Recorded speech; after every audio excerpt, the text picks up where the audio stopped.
C'est un phénomène mondial qui interpelle la communauté scientifique. Quel sera l'impact à terme de la consommation à outrance des écrans, téléphones, tablettes? Imaginez le paradoxe. Les dirigeants d'Apple, Google ou encore Twitter ont eux-mêmes interdit l'usage des nouvelles technologies à leurs enfants par crainte des effets néfastes sur leur développement.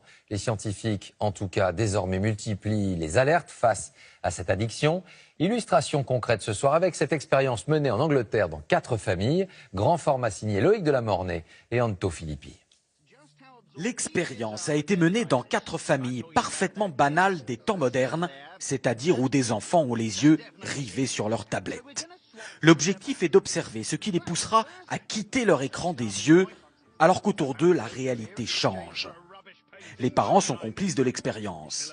Début modeste avec changement des tableaux au mur, aucune réaction. Plus audacieux, la mère de famille est échangée avec une inconnue portant la même couleur de vêtements.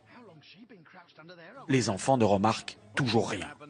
Comble de l'indifférence, de faux frères et sœurs, parfaits inconnus eux aussi, s'installent à table sans le moindre détournement de regard de ceux captivés par l'écran. Il faudra attendre la coupure d'Internet au moyen d'un brouilleur pour que les enfants découvrent que le monde réel autour d'eux a changé. Cette expérience, menée par une marque alimentaire pour promouvoir les repas en famille, a été réalisée sur un ton léger. Mais sa démonstration est extrêmement préoccupante pour cette spécialiste des addictions. Plus les enfants passent du temps devant les écrans, moins ils regardent directement les autres dans les yeux.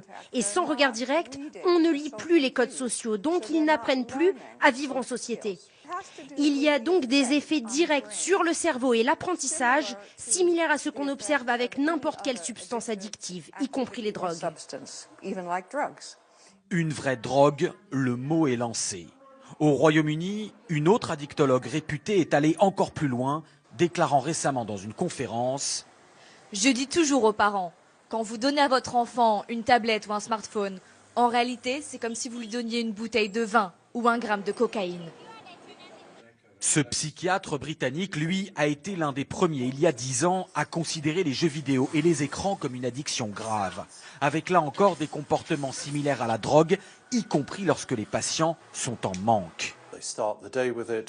Ils s'y consacrent dès le réveil, repoussent leurs toilettes, ne prennent pas leur douche ou leur petit déjeuner pour être tout de suite sur les réseaux sociaux.